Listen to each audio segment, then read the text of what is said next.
Finlandiara eta ja Finlandiatik etxera etorrita zaudete, ez modu jatxaldean. Arratsaldean, irribarre zein handiago bateraz, esperientzia zoragarri izan dalako benetan. Musika jaialdia gastronomiarekin lotuta be bai, eta apurtxo bete Finlandia eta Euskal Herria lotuta, eta zelan sortzen daudana? Bueno, batetik bi faktore importante gaitik. Batetik han badagoalako Miko izeneko Euskal Herri sale bat eta Euskal kulturaren sale amorratu bat, orain dela 12 bat urte ezagutu ebana Donosti lehenengo, Donosti eta bere pintxoak eta bera sukaldaria da, izatez. Maite min egin zan Euskal Herriagaz, eta nik ezagutu nuen bera orain dela 3 urte, eta esan gendun segaitik ez dutzagu saltoa emoten, pintxo lehiaketa bat izate hutsetik, edo konkurso gastronomiko bat izatetik, beste saltotxo bat emon, beste jauzi bat emon, eta musika zergaitik ez dugu sartzen, ezta? Eta ikusita gainera han Helsinkiko Unibertsitatean badagoela Araitz izeneko euskara irakasle bat, Etxepareren irakurletza bategaz, euskara irakasten nango jente pilo bati, orduan izan zan, ostras, hemen badago indarra bat. Konexio bat dago hemen. Eta zaitik ez dugu proba egiten. Finlandian egon zarete iraila hasiera horretan, Tampere da hiriaren izena, zelakue da? Nortzuk egon zarete? Zer egin duzu bertan? Bueno, Tampere da Helsinkitik ordu terdi 2 ordura iparraldera, barnealdean dagoan hiri bat da. Gitxi gora bera Bilboren neurriko hiri bat da, eta gainera hori botxo moduko da, oran txikia eta bizitza asko daukana. Eta joan gara Gatibu, Zetak eta Olatze Salvador. Lehenengo mailako 3 talderoan behar gendua zan lehenengo jaialdi honetara. Deitu egin eutzien 3 taldei eta posarren hartu eben gonbidapena. Euren sare sozialetan eta irakurtzen egon naiz beren mozioan dut egon di, Esperientziarekin, suposatzen dut, ez dagoen ardin onelako bidaiek eta asko elkartzen dute, eta lagunak egiten dira, eurentzat esperientzia ederra, eta esan datu ezen embajadore onak, euskal musikaren hiru adierazle, esan dute Finlandiarrek. Finlandiarrek flipatu egin eben, esate ben, ostras, hizkuntza zer da ez da, eta euskara ikasten da benek, asko gainera unibertsitatean, Helsinkiko Unibertsitatean euskara ikasten da, Euskal Herriagaz edo aurretik euskaragaz inongo loturarik izan gabe. Hori alusinantea da. Eta horrek baekien zerbait badakie euskal talden inguruan. Eta Olatz Salvadorren kantuak eta kantatzen ebesan, eta Zetakenak eta Gatibuenak, han ere asko entzuten diralako. Baina gero Finlandiarrek flipatu egiten eben, eurek ere badaukie Suomia, hizkuntza txiki bat da, egia da gurearekin konparatuta, eurek hizkuntza hori babesten duen estatu bat daukiela, guk ordea ez, baina hala ere txikia da ere. Eta orduan, horre esaten eben, ez da, hain hizkuntza txikia izan da, zelako indarra transmititzen duzuen, eta zelako indarrak arri duzuen ona Tamperera, ez da. Gainera 3 talde egon gara, egon dira, oso diferenteak euren artean. Olatz Salvador, Gatibu eta Zetak. Baina hori polita izan da. Jendeak, bai bertako euskaldunek eurentzako oksigeno bombona bat izan dalako, baina bai bertako euskaldunek zein Finlandiarrek ere ikusteko hizkuntza txiki baten euskaraz ere badagoela mota guztietako musika egiterik, da? Bait Bask Beat ikusten gabiltz, jaialdiko irudiak ez zeuk bialduta, gainera Jon, hartu eta bialduta girua hori izan delako Finlandian. Claro, hizkuntza gutxitu baina txikia ez, eta esaten gabiltzena, ze kalitate duten musikari hauek, ze soinu hona dagoen, ze musika hona, ze opari bertako euskaldunentzat hau izango zen sekulakue, eta, claro, edonoren aurrien geratzen zarelako ondo honekin danakin. Bai, egia esan apustu segurua da Euskal Herriko 3 musika talde hauek eramatea, ezta? Eta aretoak ere ikusten ari garen gainera areto hori, Chill Life Lab aretoa da, Helsinkin bat dago, Tamperen beste bat, eta dira Finlandiako aretorik, akustikaldetik aretorik olenak. Eta soinu teknikarien elkarteen, munduko soinu teknikarien elkarteen arabera, inkluso areto hauek dira akustikaldetik munduko olenak. Beraz ez ginen edonora joan, hori egia da. Baina, 3 talde hauek garantia itzela dira, eta horren lekuko izan ziren adibidez, pasartetxo batzuk, adibidez. neska bikote bat joan zala. Anekdotak. Bai. Anekdotak, kontatu aldirenak telebistan. Suposatzen dut kontatu ezin diren asko ere bildu dituzuela. Ez dut galetuko zeintzu baina, bai, ez da? Hori da bidaietatik onena, kontatu ezin dana. Bai, eta kontatu ez da holan aparteko ezer gertatu. Sekretutxuek. Baina egia da, han amaiketan tabernetatik kanpo egon behar duzu Finlandian. Egia da, maskarilla gabe, musuko gabe ikusten ari zareten ikunetan. Bai, eman ditadentzioa, bai? Bai, musuko gabe egon zaitezke, bai, barruan, kanpoan, hori bai, sartzeko, Finlandian sartzeko, komediak bizi izan genituen, hori bai. Oso ondo babestuta daukielako herrialde bera, baina gero behin barruan egonda, musukoen erabilera oso harina da egia esan. Eta kontatu daitezken anekdota batzuk, badaude, eta ezin direnak ere, esan nahi dute. Egia da, adibidez, etorri zirela. Preparazek ligatu zuela lehenengo hilarakoarekin, hori. Eta horatzak ere. Kontata, jo. Enamorauta. Kotxeko anekdotaz gaitzutirez? Hasi zara kotxeko da moztu zaitutor. Ez, bai. Adibidez, enteratu ginela, areto, bitu justo pantailan ikusten ari garen, areto horretara, etorri zirela Helsinkitik batzuk, hau da, 2 ordu kotxean, hotela hartu, arek hotel hartu gabe zuten, ez eben hotelik hartu eta lo egin hemen kotxean. 3-4 ordu kotxean, gero Helsinkira berriz voltatzeko beste 2 ordu. Hori, 4-5 egin eben.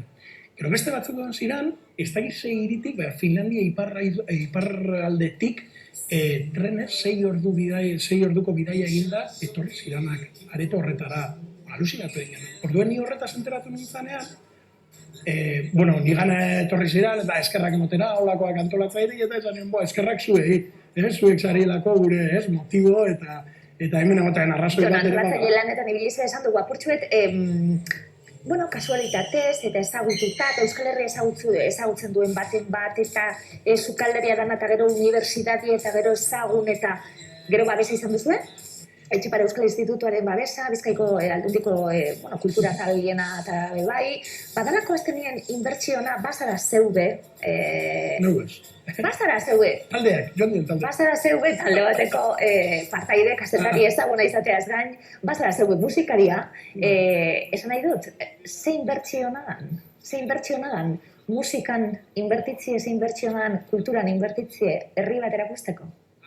Duda barik. Gainera musikaren bitartez dozein belarrietara, dozein arimara iritsiko zara asko zarrazago, inongo txapa ez historiko, ez politiko, errespetu osoa, txapa eta ariketa aktivitate eta lan historiko eta politiko guztiei duda gabe, doala aurretik nire errespetua, baina musikaren bitartez asko zarrazago iritsiko zara, herri bat azaltzera zer garen, hizkuntza bat kontatzera hemen badagoela, euskaraz bizi den herri bat, hemen badagoela euskaraz bizi nahi duen herri bat, eta Euskal Herria existitzen dela orain urtea askotatik. Eta hori kontatzeko modu oso erakargarria da musika. Bai hemen, eta bai horregatik eskertu egin gura dut hemen Ahosako pantailen aurrean be, hoxe ez, eskerrak Etxepare Institutuari guzti hau babesteragaitik Bizkaiko Foru Aldundiaren laguntzagaz, hau badalako benetan inbertsio oso ona. Guk edarto pasau dugula, bai, duda barik. Eta ez da, eskekoa 3 kuadrilla joan dira horrondo pasatzera. Hango euskaldunei emon deutziego kristolango motiboa euskaraz bizitzen jarraitzeko Finlandian bizita ere, eta Finlandiakoak ez direnei be, erakutsi deutziego gure lurraldearen zati oso polit bat, hiru musika estilo erabat diferentetan, 3 taldetan. Lanera joan zarete, baina lan batzuk askoz politxa bat izan beste baino. Gauzan diren modu, zuek zegoen zeregina betetzera joan zerete, baina zeregina hau oso gustora hartzen dira. Oztopo batzuk, zeintzuk. Imagine, lehenengo, ezetaken soinu frogan, lehenengo 4 agertoki izan ziren. Lehenengo asteazkenean, talde bakoitzak areto bakoitz banan, areto batean eman bere kontzertu. Eta gero, ostegunean, eguenean ja, 3 taldeak elkarrekin aipatutako G-Live Lab areto horretan. Orduan, hemen irudiak ikusten ari zarete, 4 agertoki horietan. Eta lehenengo egunean, nizetaken aretoan nagoela, hortxe ikusten ari zaten irudi horretan, areto horretan nengoala, Gatibukoek deitu ninduten, Gatibuko soinu teknikariak deitu ninduen, Jon, hemen amplifikadoraren gitarra bat falta da, eta bateriaren platoa falta dira. Ostras, Tampere herrian, finlandieraz, ez nuen inorrez ezagutzen, banuen zerrendatxoa, bertako soinu teknikari pilo baten denak banan deitu, eta ia ordu beteko epean lortzen duen amplifikadore gitarra eta plato batzen. bueno, izerdi pixkat egin, azkenan lortu genuen, baina hiriaren beste puntan, ni ezin daiteke joan, esaten ziren teknikari, baina etorri zu, taxi bat hartu joan. Soratzeko izan zen, baina horrelako anekdotek are gehiago indartzen dago esperientzia. Ondo doazen gauzek ez dute. Ez, hori duda bari. Bai, ez dute emoziorik galdetu gauri, hau nazionaldian, ez dute emoziorik. Tartek egon behar demenzio zer emozio egiteko bai. Jon, ederra, gatiburekin egon ginen, udan Euskal Telebistan egin dugulako lau kontzertu ekimen mundiala, esaten zidan alezeko kerrezpan hau joten bakarrik ezetz, gero hartu emona eta jendearekin egon eta hitzaldiak zelan izan da hau. Bai, han hartu emon zuzena egin eben musikariek publikoagaz. Normalean hemen Euskal Herrian egiten badabe, han are arrazoi handiagaz, ezta? Finlandiar asko urreratzen zirelako, zoriontzera asko osatu ebela esatera, euskararekiko eta egiten dugunarekiko, hemen egiten dugunarekiko galdetzera, eta gero noski Finlandian euskara ikasten ari direlako dozenaka eta dozenaka pertsona Euskal Herriarekin eta euskararekin aurretik inongo loturarik izan gabe, horregaz alusinatu egiten duen, Helsinkiko unibertsitatean, Etxeparek esan duen moduan, Etxepare badaukarako irakurretzat, eta horrek gerturatzen ziren, eta orduen hor, bai egin genduen harreman handia, bertako akaz, bertako teknikari askorekin, bertako aretoekin, eta nik uste dut Finlandiako honetatik ere zabaldu dugu zala eritxo batzuk, arrakalatxo batzuk zabaldu dugu zala, berbaren zentzuenean, bai talde hauek zein atzetik etorriko dian euskal talde gehiago nazioartera, Helsinkira eta Tamperera joan alizateko. Bertako abeslariak euskaraz jarri zen dituzten beba. Bai, ez dakit, bine, hor ikusten ari garen bideo txat.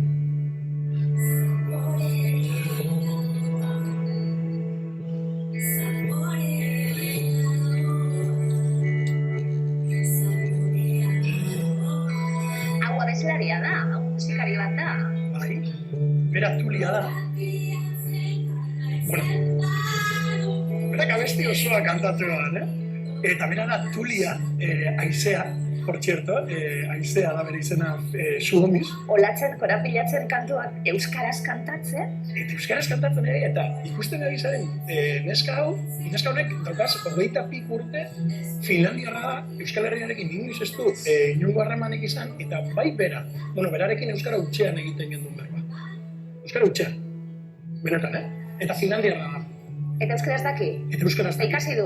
Hemen gai izango litzateke hemen gure artean solasaldi bat. Eta berak ikasi da? Eta zerbait ikasi du? Helsinkiko unibertsitatean ikasi eban, bera filologia bat egiten ari delako, ez dut gogoratzen ze filologia zan, eta orduan han enteratu zan, Helsinkiko unibertsitatean enteratu zan, Europan euskara existitzen dela, Europako hizkuntzarik zaharrena gainera dela, eta are gehiago, pre-indo-europea dela, dira, zango txaparra.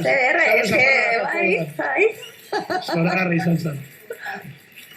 Eta bera enteratu zen, euskara hizkuntza pre-indo-europea dela gainera, eta hori gutxi ez, eta Helsinkiko bere unibertsitatean euskara irakasten zela araitzen bitartez, Etxepare institutuaren bitartez. Eta orduan, matrikulatu egin zen. Zerra. Euskal Herrian inoiz egon gabere. Eta kuriosona da, bertara, kontzertu horretara, eroan ebala, bere ama. Eta bere ama euskara ikasten hasi dela bebai. Alabak erakarrita. Karagarria. Horrela, eta sinizti da zuen, guk ezagutu dugu zelako bertan, dozenaka pertsona daude Finlandian euskara ikasten, Euskal Herria inongo loturarik izan.